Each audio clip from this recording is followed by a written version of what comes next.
Imagine a clarion call echoing through Europe's cathedrals, igniting the flames of holy war.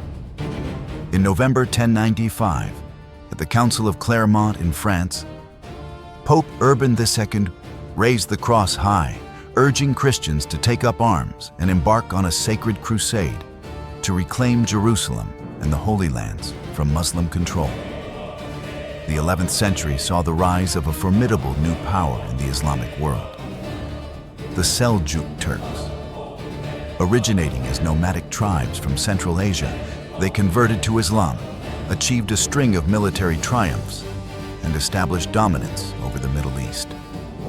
By the late 11th century, the Seljuk Empire expanded westward, seizing Baghdad in 1055 and conquering vast swaths of the Byzantine Empire after their decisive victory at the Battle of Manzikert in 1071. This catastrophe forced Emperor Alexios of Constantinople to plead for aid from Western Europe. The West responded with thunderous unity, assembling one of the era's largest armies, 70,000 strong, comprising knights and soldiers from across the continent. The crusade was spearheaded by France's mightiest nobles, many abandoning their fortunes and families, including two pivotal leaders, Adhémar of Le Puy and Raymond IV, Count of Toulouse. The armies arrived in Constantinople with little food and expected provisions and help from Alexios. The Crusaders may have expected Alexios to become their leader, but he had no interest in joining them and was mainly concerned with transporting them into Asia as quickly as possible. In return for food and supplies, Alexios requested the leaders to swear fealty to him and promised to return to the Byzantine Empire any land recovered from the Turks. Godfrey was the first to take the oath, and almost all the other leaders followed him, before ensuring that the various armies were shuttled across the Bosporus. Alexios advised the leaders on how best to deal with the Seljuk armies that they would soon encounter. The Crusader army crossed into Asia in the first half of 1097. Their first target was Nicaea, a city once under Byzantine rule, but which had become the capital of the Seljuk Sultanate. Upon the Crusaders' arrival on the 14th of May 1097, the city was subjected to siege. Kili Arslan, the Sultan of the Seljuks, soon found out and gathered an army to lift the siege. On the 16th of May, his force attacked the Crusader army. He was driven back by the unexpectedly large Crusader force, with heavy losses being suffered on both sides in the ensuing battle. The siege continued, and the Turkish garrison finally surrendered on the 8th of June. There was some discontent amongst the Franks, who were forbidden from looting the city. But this was ameliorated by Alexios financially rewarding the Crusaders. At the end of June, the Crusaders marched on through Anatolia. They were accompanied by some Byzantine troops under Tatikios, and they still harbored the hope that Alexios would send a full Byzantine army to support them. They also divided the army into two more easily managed groups, one contingent led by the Normans and the other by the French. The two groups intended to meet again at Dorylaeum, but on the 1st of July, the Normans, who had marched ahead of the French, were attacked by Kili Arslan. The Normans deployed in a tight-knit defensive formation, surrounding all their equipment and the non-combatants who had followed them along the journey and sent for help from the other group. With his army of horse archers, Arslan began surrounding the Crusader position. The Crusaders were constantly harassed by horse archers. Soon after, the French arrived. The Turks, who had expected to destroy the Normans and did not anticipate the quick arrival of the French, fled rather than face the combined Crusader army. From then on, the Crusaders' march through Anatolia was unopposed. But the journey was unpleasant as Arslan had burned and destroyed everything he left behind in his army's flight. It was the middle of summer, and the Crusaders had very little food and water. Many men and horses died. The Crusaders looted and pillaged whenever the opportunity presented itself. Individual leaders continued to dispute the overall leadership, although none of them were powerful enough to take command on their own. The Crusader army had marched on to Antioch, situated midway between Constantinople and Jerusalem. Antioch was extensive and heavily fortified. The idea of taking the city by assault was a discouraging one to the Crusaders, and so the Crusader army began a siege on the 20th of October, 1097. Antioch was so large that the Crusaders did not have enough troops to fully surround it, and as a result, it was able to stay partially supplied. By January, the attritional 8-month siege led to hundreds or possibly thousands of Crusaders dying of starvation. In March, a small English fleet arrived with supplies, along with renewed foraging systems, and this eased the situation. Meanwhile, Kerbogha, a Seljuk Turk commander, raised a coalition from southern Syria, northern Iraq, and Anatolia with the ambition of extending his power from Syria to the Mediterranean.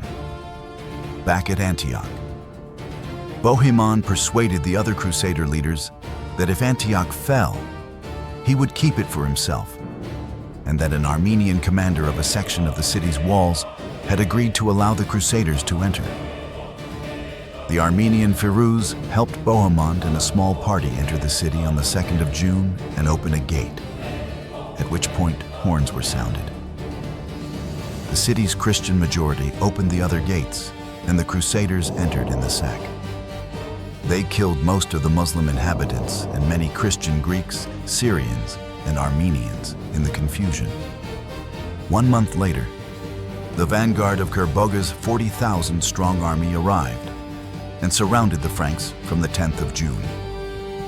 For 4 days, waves of Kerbogha's men attacked the city walls from dawn until dusk, having limited success. Kerbogha then changed tactics to try to starve the Crusaders out. Morale inside the city was low and defeat looked imminent.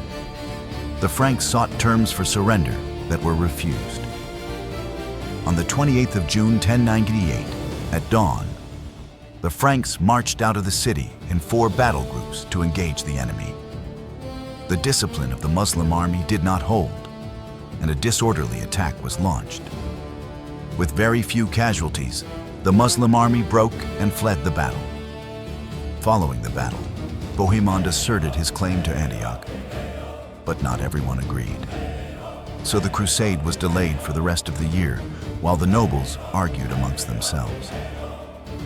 During this time, a plague broke out, killing many in the army. There were now even fewer horses than before, and worse, the Muslim peasants in the area refused to supply the Crusaders with food. At the same time, the minor knights and soldiers had become increasingly restless and threatened to continue to Jerusalem without their squabbling leaders.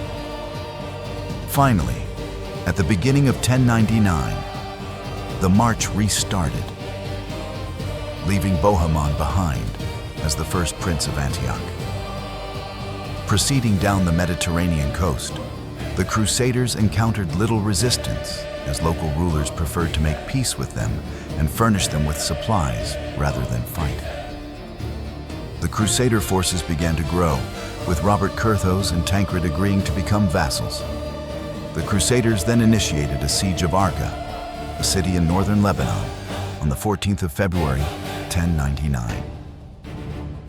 During the siege, the situation was tense among the military leaders. There had been no real leader of the crusade, and this led to struggles for power.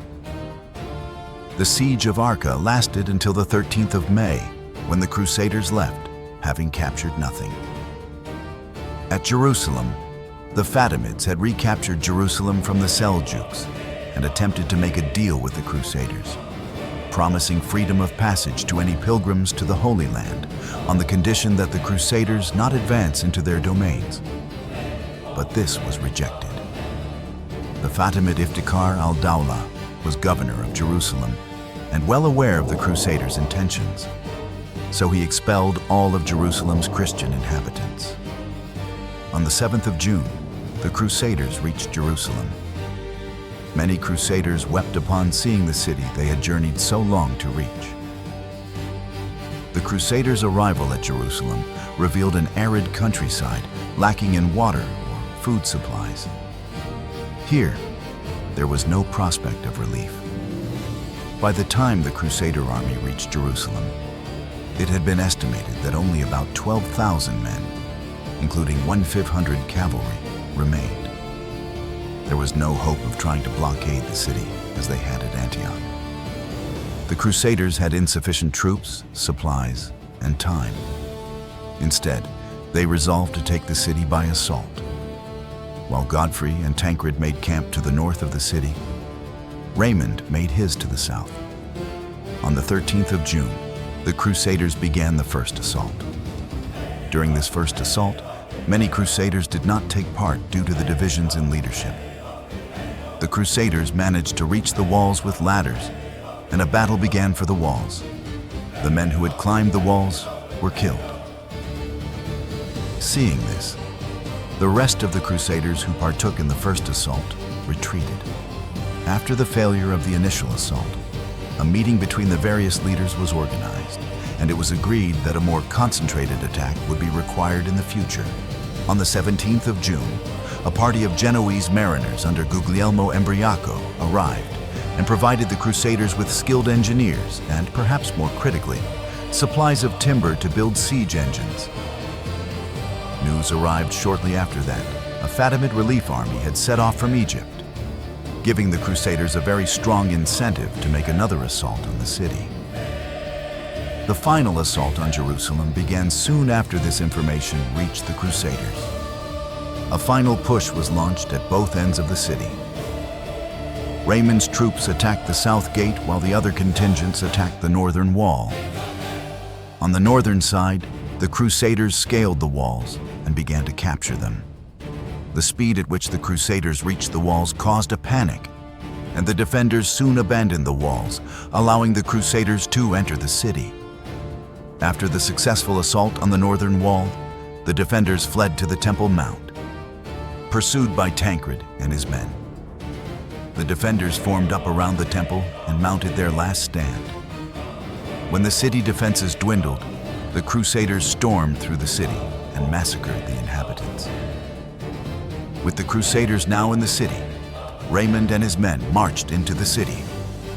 Iftikhar al-Dawla, the commander of the garrison, struck a deal with Raymond, surrendering the citadel in return for being granted safe passage to Ascalon.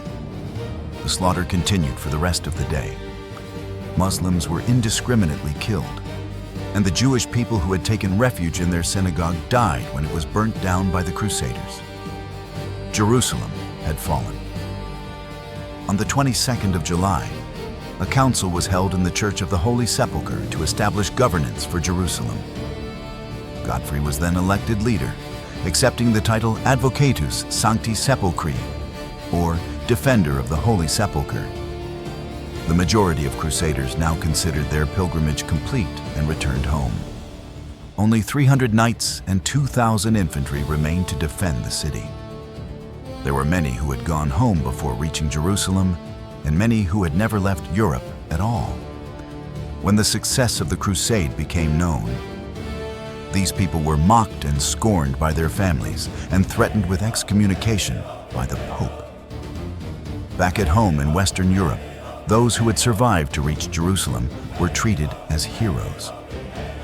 The First Crusade had a profound and lasting impact on both Europe and the Near East. It marked the beginning of a series of military campaigns that would continue for centuries as Europeans sought to maintain control of the Holy Land and expand their influence in the Mediterranean. The Crusades also played a key role in shaping European identity, reinforcing the concept of Christendom and deepening the divide between Christianity and Islam.